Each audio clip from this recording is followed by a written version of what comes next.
I always thought I knew every corner of my house, every drawer, every noise of the old floor. That morning, while I was sorting through old papers, I found a folder that I didn't remember keeping. My name was written on the cover in hurried letters. When I opened it, I felt a shiver go up my spine. Inside there was a document with my signature, but I didn't sign anything. I stared at that signature for long seconds, trying to understand. The lyrics looked like mine, but there was something strange about the stroke, a tremor that I didn't recognize. It was an authorization to sell my house. The house I built with my husband, the house where I lived almost all my life. My heart started beating too fast. I had to sit down to breathe. My first thought was that maybe it was a mistake, some kind of bank test or a lost paper. But it didn't make sense. Why would anyone have a perfect copy of my signature? Why attach exactly this type of document? My stomach churned as I tried to find a logical explanation. Nothing seemed plausible. I immediately thought of my daughter, Elin. She always said that I accumulated too many papers, that I didn't know how to organize myself, that one day all that would be a problem. But this was not an organizational problem. It was a forgery. And someone had taken the trouble to imitate my signature with frightening precision. With a trembling hand, I carried the document to the window to get a better look. The sunlight revealed pressure marks on the paper, as if the person had trained several times before making the final signature. The idea that someone close to me had done that began to suffocate me. I felt a bitter taste in my mouth. My first impulse was to pick up the phone and call Elin, but something inside me called for calm. A low, almost instinctive voice saying, "Watch before you act." It was as if my body knew that this discovery was just the tip of something bigger, something much darker. I took a deep breath and rested my forehead on my hand. I paced back and forth in the room, feeling my chest tight. Each step echoed as if the whole house was listening to my despair. It was as if my husband was there, silent, warning me that I needed to be strong. "Don't fall apart now," I muttered softly to myself. I returned to the briefcase and continued fiddling, hoping to find some redemptive explanation. But the more I read, the more my world fell apart. There were handwritten notes with dates, names of professionals, phone numbers,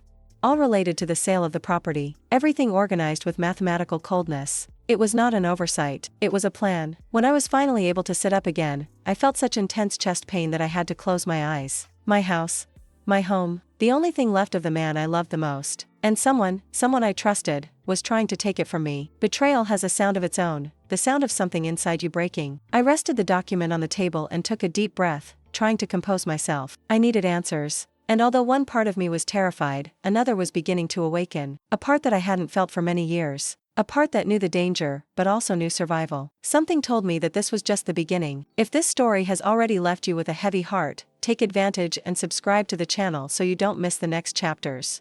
It helps me a lot to keep bringing stories like this to you. I took the forged document and stuffed it into my bag. I needed to see Elin. I needed to look her in the eye before creating any accusations. When she opened the door, she greeted me with that trained smile that always hid some impatience. I almost backed off, but forced myself to go inside. He needed the truth. I showed her the paper without saying anything. I just watched his reaction. The smile disappeared too quickly. His eyes widened for a second that gave everything away. But soon she returned to acting. "Mom, what is this? Where did you find that?" he asked, in a tone too offended to be natural. I explained where I had found the folder, but she barely let me finish. "You must have been confused," he repeated, crossing his arms. "You've been very forgetful lately, Mom. Maybe he signed and doesn't remember." Her words cut through my skin. It was clear, she wanted to make me doubt myself. Before I could answer, Rogerio appeared in the room. The son-in-law has always had that way of someone who thinks he is above everyone else. He took the document without asking permission, quickly analyzed it and let out a fake sigh. "This is clearly a draft.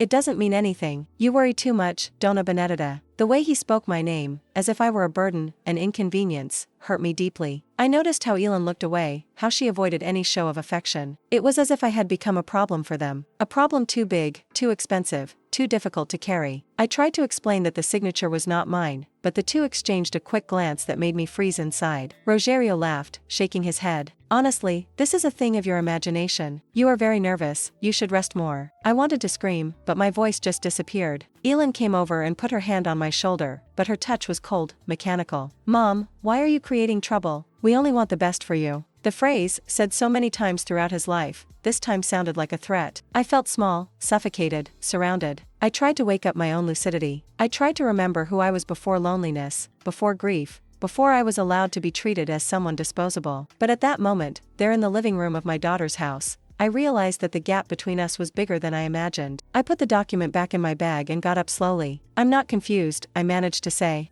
My voice didn't come out strong, but it came out firm. They didn't seem to expect me to respond that way. For the first time, I saw something resembling genuine irritation in Roger's eyes. As I walked to the door, I felt that something inside me had changed. The doubt still existed, but now it was accompanied by something else: distrust. Real distrust. And the growing certainty that if I wanted to survive what was to come, I would have to be more attentive than ever. I returned home with a heavy heart, but trying to maintain some clarity. The silence that had always been my ally now seemed complicit in something I still didn't fully understand. When I arrived, I sat on the couch without turning on any lights, just to listen to my own breathing and try to organize the chaos inside me. It was then that I heard the sound of footsteps in the yard. They seemed like familiar voices. At first I thought it was a neighbor passing by, but the voices were too close. I got up carefully and walked towards the window that overlooked the back. The curtains were only partially closed, allowing a narrow slit to reveal silhouettes that I instantly recognized. It was my daughter, and with her, Rogerio and my nephew Marcio. They spoke quietly, as if they were conspiring against someone who was inside the house, in this case, me. My heart pounded so hard that I feared they would hear. I leaned my ear closer to the wood, without making a sound. The words arrived cut, but some sentences crossed the air like stabs. "It has to be soon, we can't lose the agreement, she's starting to suspect." I felt my stomach turn almost violently. The trio kept talking about documents, about moving the process forward, and about something they called commitment to the investor. It all seemed too absurd to be real, but there they were, in my backyard, discussing my life as if I were an inconvenient obstacle. I tried to take a step back, but the wood creaked under my feet. Froze.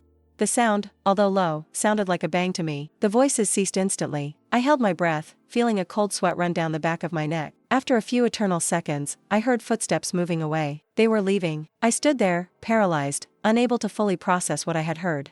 My own daughter, my own blood, talking about me like I'm disposable. I felt the ground disappear under my feet. The feeling of betrayal, so deep and so clear, took over me like a slow poison. Something was deeply wrong, and I could no longer pretend I wasn't seeing. I closed the curtain slowly and moved away from the window carefully. I was shaking so much that I had to rest my hand on the wall. My mind desperately sought any rational justification for what I had heard, but there was none. The truth was beginning to reveal itself, albeit in a fragmented and frightening way. I went to the kitchen and got a glass of water to try to calm down. The water felt heavy in her mouth, as if even she couldn't get down. My whole life was crumbling in silence. And I still didn't know how far that conspiracy went. What else were they hiding from me? What did that commitment to the investor mean? I needed to find out. That night, it took me a long time to sleep. Every sound in the house seemed amplified, as if the world was trying to warn me of something. I knew that this was just the beginning, and for the first time, I felt like I was completely alone, or at least, that's how I thought at the time. I woke up before sunrise, with the feeling that I had aged 10 years in a single night. My chest still hurt, not only from fear, but from renewed grief. I fight for the family I thought I had. I fight for the trust one placed in them without hesitation. I needed to take action, so I decided to look for answers where I had never thought before: my husband's things. My husband has always had a more reserved way with documents and financial matters. He said he would organize everything when the time came, but the time never came. Perhaps because he knew that certain truths could hurt someone, or maybe because I believed I would never have to deal with it alone. But now I needed it, more than ever. I went up to the attic, where we kept old boxes from the beginning of the marriage. The dust felt heavy, as if each particle was a piece of memory. I opened the first box and found photographs, birthday cards, small souvenirs of the life we built together. I was almost distracted, but I remembered the purpose of the search. Kept. It was in the third box that I found a brown envelope, different from all the others. It had my husband's name written by hand, and his unmistakable handwriting made me sigh. I opened it carefully, feeling my heart racing. Inside, there were documents about an inheritance agreement that I had never seen before. A piece of land, a property, something that was in his name, and that it could only be transferred to me, or to our daughter, under specific conditions. As I read, my hands began to tremble. That explained something that I didn't understand yet, but that was now beginning to take shape. It was as if a door had been unlocked inside my mind. My family wasn't just trying to sell my house. They needed this sale to release something much bigger. I folded the document carefully and rested it on my lap. My husband had never told me about that property, and now I had to deal with a second devastating discovery. My family knew. They knew of the inheritance that I was completely unaware of, and they were willing to do anything to make sure she didn't stay with me. My heart sank at the thought of this. What else had they hidden from me? What else were they willing to do? The image of my daughter, of my own blood, willing to deceive me, wounded me deeply. A wound that I knew would never heal completely. As I closed the envelope, I heard a noise coming from the attic window. When I looked, I saw the silhouette of Alvaro, my neighbor, walking slowly towards the street. He looked up for a moment, as if noticing my presence, and then continued on his way. At that moment, I didn't know it yet, but that silent man carried a crucial piece of the puzzle that was about to explode in my life. I took a deep breath and stood up. I had answers, but I also had more questions than before, and the clear, almost physical feeling that time was against me. The truth was beginning to reveal itself, and I needed to be stronger than I had ever been. I spent the whole day with those documents on the kitchen table, reading and rereading each line, as if the letters were going to change places at any moment. I knew I needed to keep everything safe, but I was also afraid of hiding too much and then forgetting where I put it. Age brings this kind of silent paranoia. Even so, I felt that, for the first time in a long time, I was seeing reality without filters. In the late afternoon, I heard the gate knock and immediately recognized my daughter's voice. She hadn't warned her that she would come. My first reaction was to hide the papers inside a drawer, out of instinct. When I opened the door, Elin walked in as if it were her house, looking around with that critical air that she pretended to be concerned. Behind her, like a constant shadow, came Rogerio, with his face closed. They didn't waste time with formalities. "Mom, we need to talk seriously," Elin began, crossing her arms. My heart raced. I felt that this conversation would have a bitter taste. Rogerio leaned against the wall, observing everything as if he were evaluating a business, not a family. I sat down slowly, without taking my eyes off them. Elin began to talk about my health, about how I walked strange, forgetful, suspicious. I said that the neighbors were commenting that I seemed confused, that I was talking to myself in the backyard. It was impressive how easily she turned false concerns into arguments against me. Each sentence was an attempt to convince me that I no longer had control over my own life. When I tried to defend myself, Rogerio interrupted me with a hand gesture. "You need to understand that you can't stay here alone forever. This house is too big, too dangerous.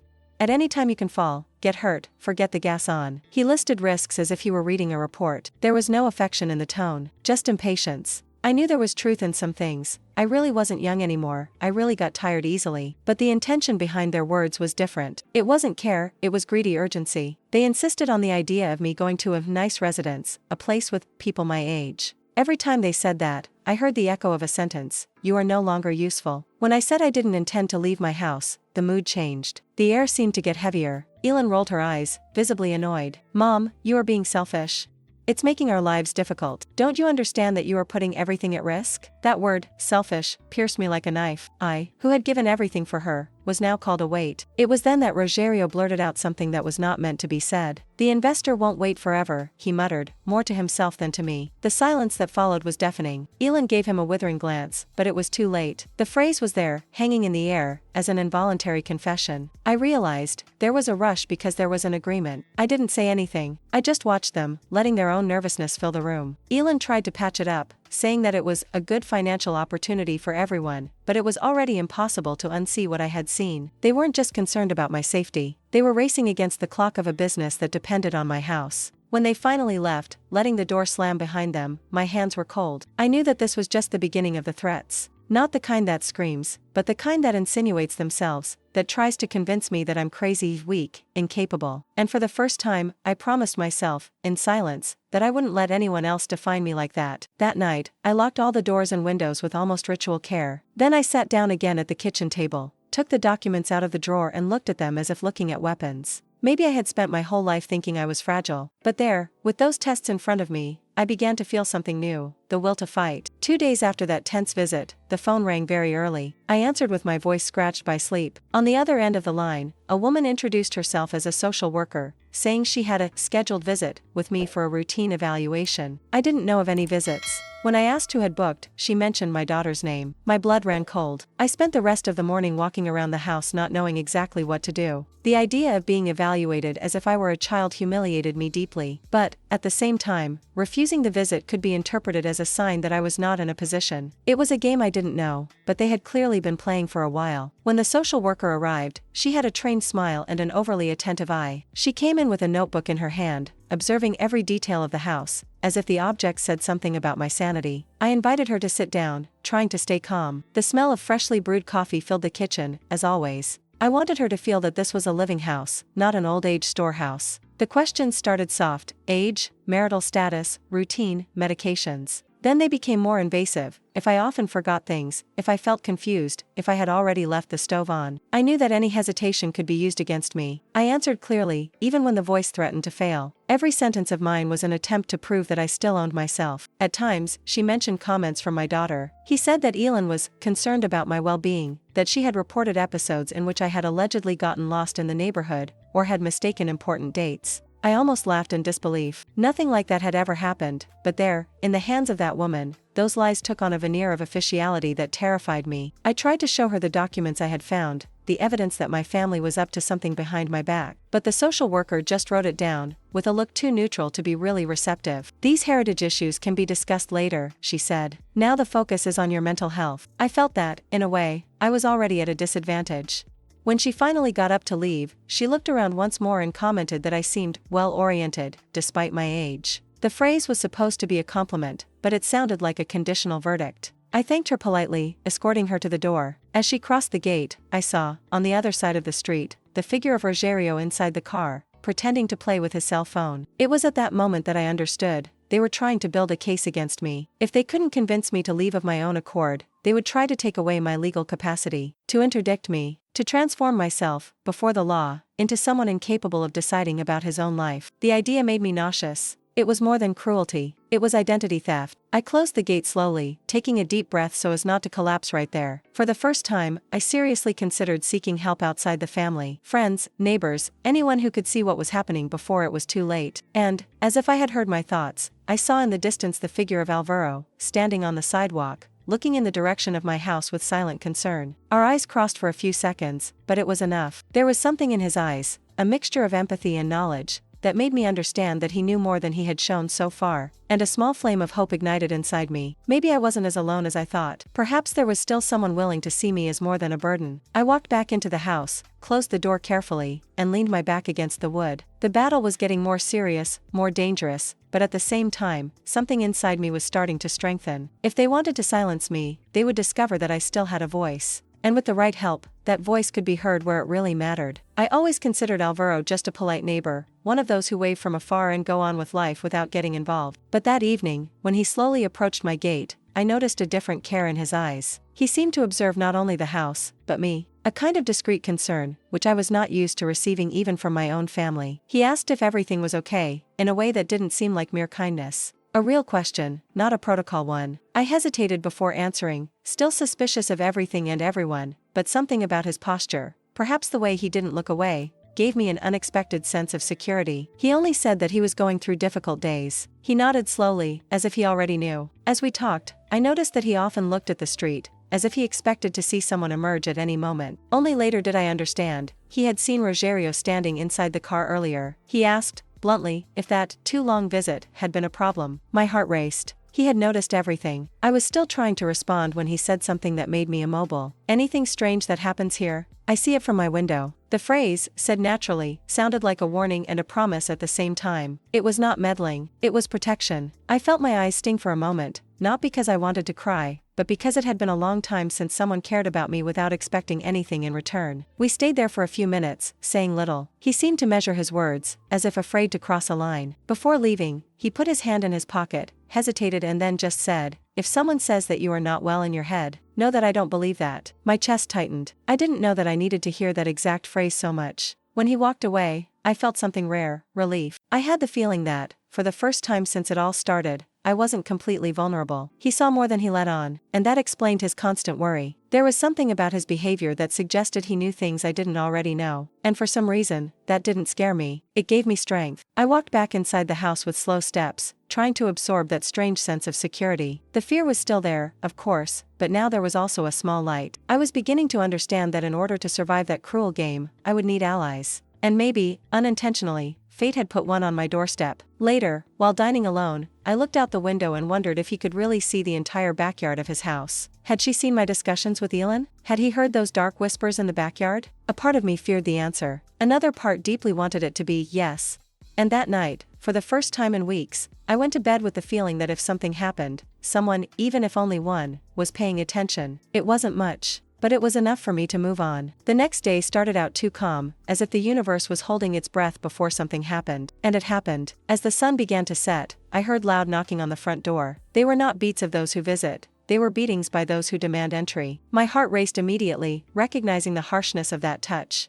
When I opened it, Elin and Rogerio entered without even asking permission, as if the house was theirs. Marcio came close behind, holding a black briefcase under his arm. The air seemed to carry electricity. I felt that something terrible was about to happen. They spread out across the room like predators surveying territory. "We need to work this out today, Mom," Elin said, her voice too firm. Rogerio put the briefcase on the table and opened it as if he were going to present a business contract. There were new documents, more forged signatures, changed dates, even statements that looked like they were written by me. Their audacity took my breath away. "You just need to sign here, here and here," Rogerio said, pushing the pen in my direction. I recoiled as if I had seen a snake. Elin tried to soften the approach, but her voice trembled. "Mom, stop making it difficult. This is for your good, for all of us." I didn't recognize my own daughter anymore. She repeated phrases that didn't match the girl I raised. It was as if she was possessed by ambition, by a desperate need to control everything. Her desperation revealed that there was more at stake than just my home. When I said I wouldn't sign anything, Marcio slammed his hand on the table hard, making me startle. "You don't understand the gravity of the situation. There is already money involved. There is already a commitment made. You can't go back now." He no longer tried to feign concern. He was angry, frustrated, nervous. It was the first time he had seen his mask fall. They tried to surround me, physically and emotionally. Elin said I was out of my mind. Rogerio threatened to call the social worker again,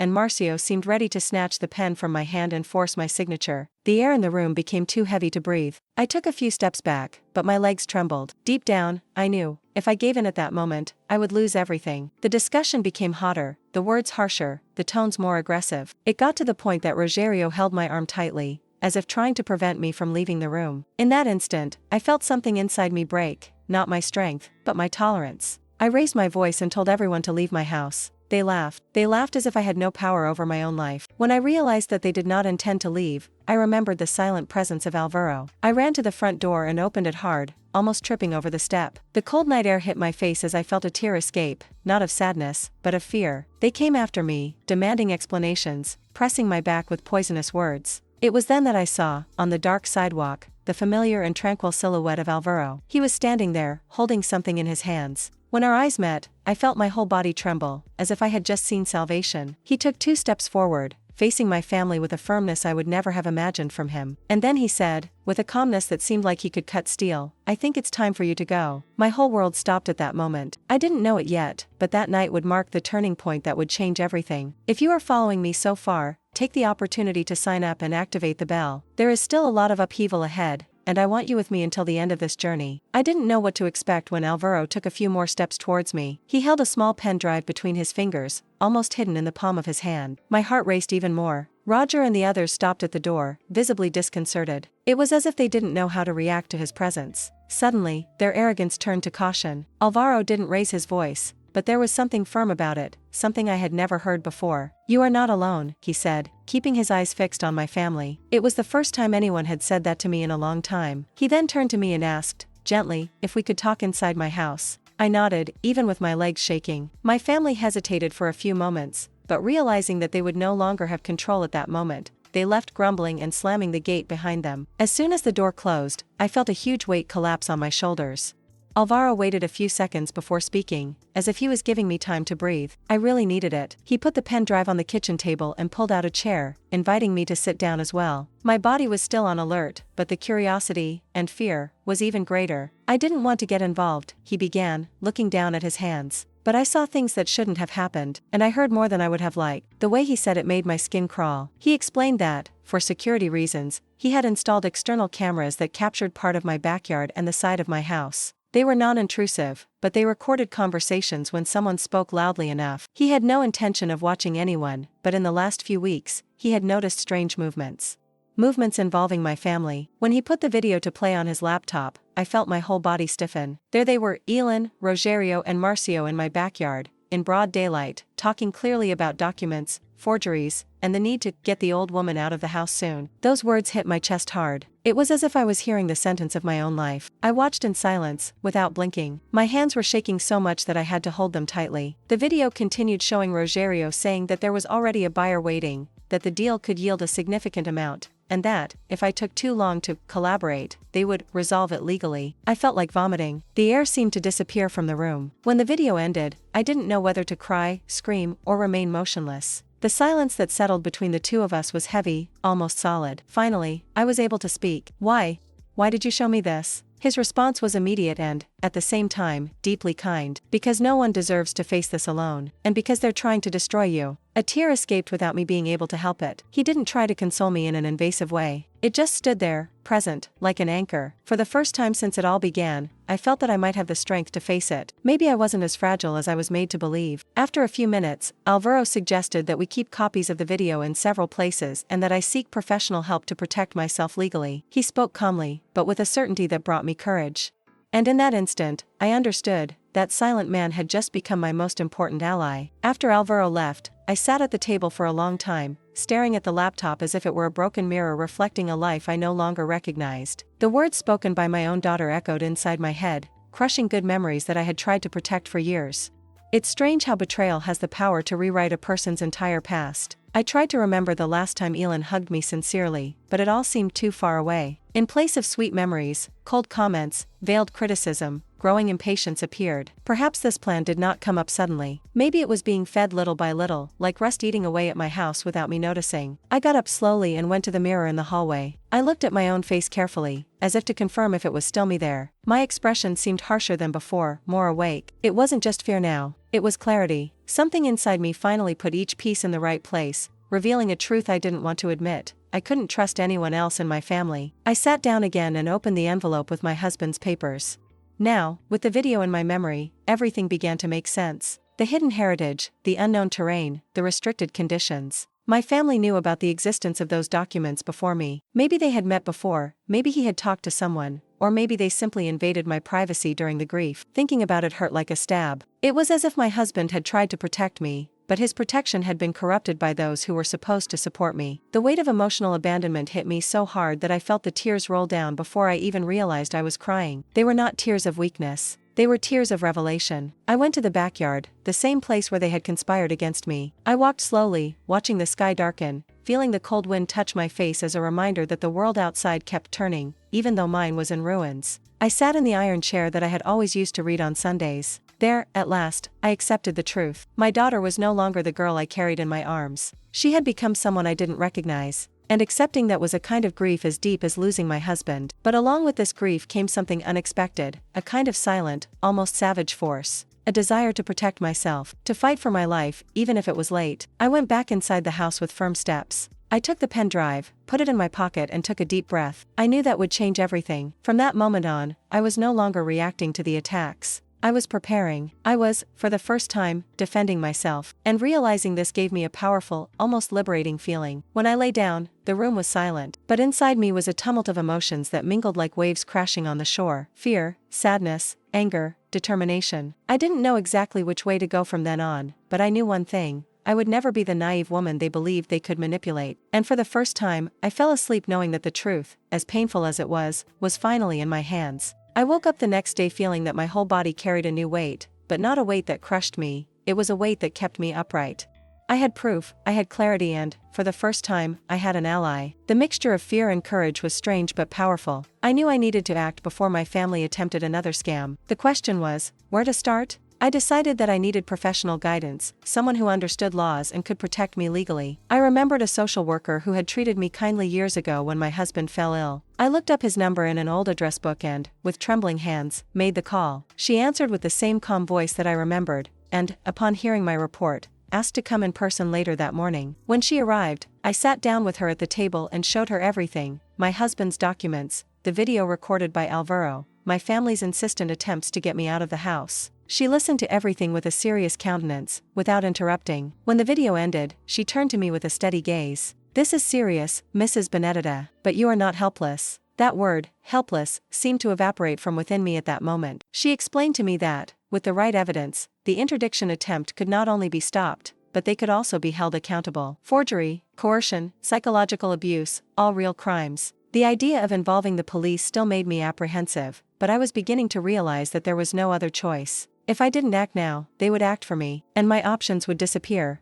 Alvaro appeared later, as if he knew intuitively that I would need him there. I brought a copy of the video in a new format, easier to present to authorities. I felt such deep gratitude that I had to look away from crying. He seemed to understand my silence, because he just put his hand on the table, next to mine, not touching it, but saying everything. The social worker suggested that we schedule a formal meeting to register my complaint and ensure immediate protection. I heard the word protection and felt a shiver run down my spine. I never imagined that one day I would need to be protected from her own daughter. This was, perhaps, the hardest pain, but also the one that strengthened me the most. I wouldn't allow them to erase me. We spent the afternoon organizing papers, saving copies, writing down dates and details. For the first time, I felt like I was entering territory where my family had no control. They've always been good at manipulating emotions, turning narratives in their favor. But there, in the field of the law, they would not have so much room for distortions. It was new terrain, and this time, I had allies in it. The sun was already setting when the social worker finally got up to leave. Before leaving, he put his hand on my shoulder and said, "You are stronger than you think. They just didn't expect you to find out about it." His words echoed inside me as a reminder of something I had forgotten myself. When I closed the door behind her, I leaned my forehead against the wood and took a deep breath. I was scared, of course.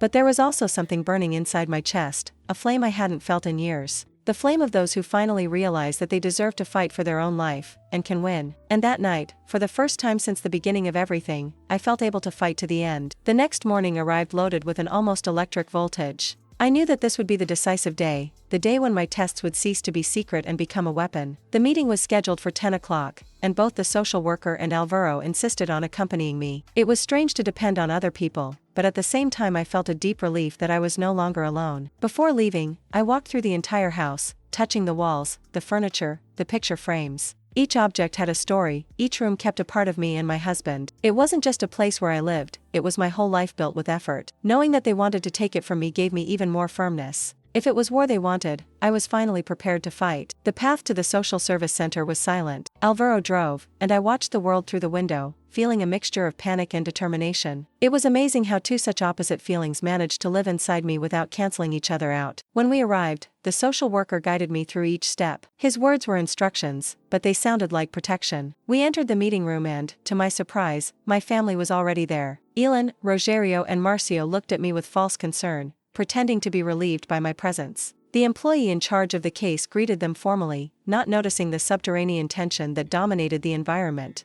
I sat up, feeling my heart beat too hard. Elin started talking even before she was invited. He reported supposed forgetfulness, confusion, invented episodes of disorientation. I listened to everything in silence, but inside me something grew, not anger, but strength. It was as if, by listening to those lies so calmly, I took away from them the power they had over me. When she finished, the social worker turned to me. It was then that Alvaro put the pen drive on the table. Everything changed at that moment. The silence became dense, almost palpable. The employee connected the device to the computer and, in a few seconds, the images began to appear on the screen. My family immediately turned pale. The room seemed to shrink. I observed everything with a calm that I was unaware of. As the words, "Get the old woman out of the house," echoed through the room, I felt a silent shock run through everyone present. Elin put her hand to her mouth. Rogerio put his hands to the back of his head, looking at the floor. Marcio tried to justify something, but his voice disappeared when another part of the recording showed his plans in detail. None of them seemed prepared for that exposure. And I, for the first time, felt in control. The employee paused the video and looked at me, astonished, before turning to them. "Do you have any idea of the seriousness of this?" he asked. Her voice was full of indignation. My daughter tried to say it was a conversation taken out of context, but no one in the room seemed to believe it. It was impossible to distort what was there. It was the naked truth, and cruel. From then on, the meeting stopped being about my alleged incapacity and became a formal complaint against them, my aggressors.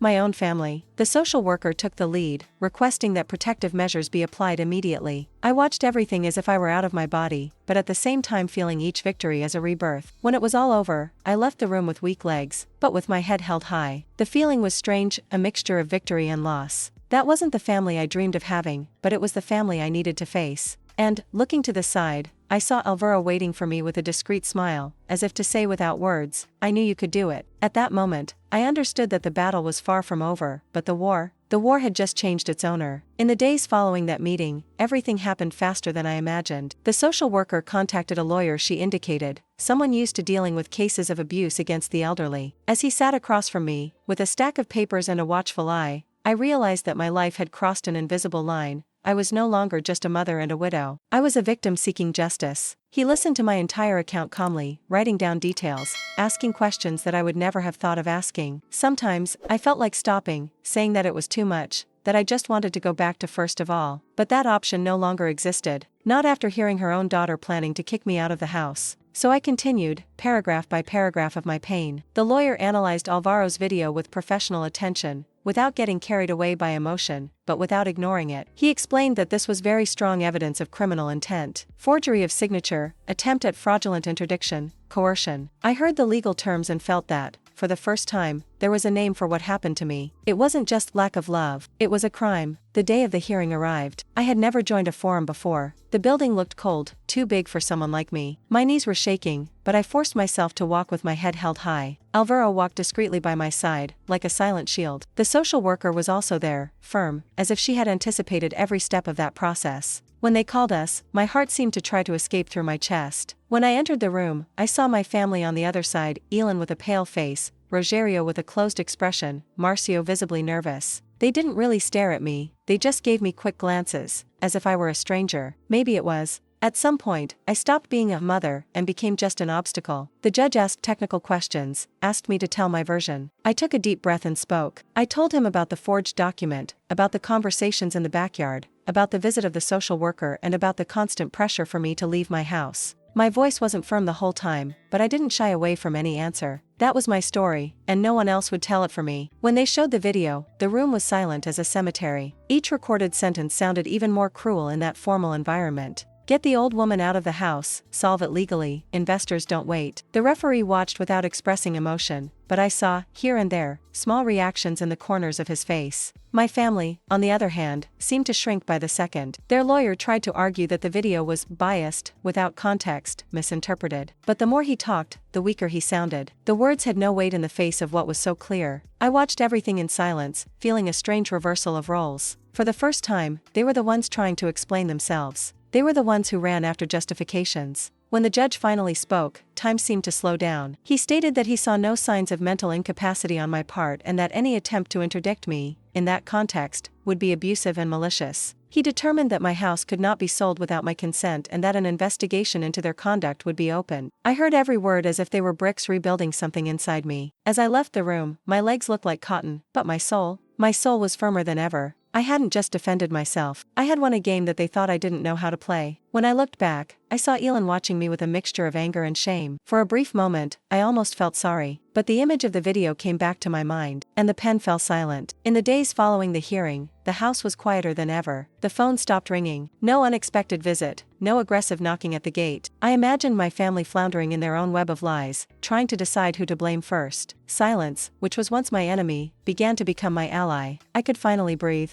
At first, I confess that this emptiness hurt. As much as they had betrayed me, they were still my blood. I spent nights thinking about the girl I carried in my arms, the teenager I came to shelter, the son-in-law I once tried to treat as a son. All of this now seemed like a memory of another life. My heart tightened, but my mind knew I couldn't go back. Not after what they did. Over time, I began to occupy my head with other things. I decided to renovate small corners of the house, not to change the past, but to mark the new chapter of my life. I changed curtains, painted an old wall, threw away papers that no longer needed to exist. Every little change was a silent message. I was still here, and it would not be erased. Alvaro started to appear more often, always with a simple pretext: to bring fresh bread, ask if I needed something from the market, adjust something electrical. Gradually, our conversations stopped being just about what happened and began to be about what could still happen. Small, almost shy shots. A trip to the square, an old movie on television, a shared coffee in the backyard. The social worker also continued to be present, no longer as someone who came to evaluate me, but as a friend. She encouraged me to participate in activities in the community, to meet other elderly people who had gone through similar stories. I discovered that I wasn't the only one. It broke my heart, but at the same time, it gave me a strange comfort. There was pain, but there was also a network. There were people. From time to time, indirect news from my family arrived. Comments from neighbors, crossed looks from those who knew something. They said that Elin was silent, that Rogerio was always irritable,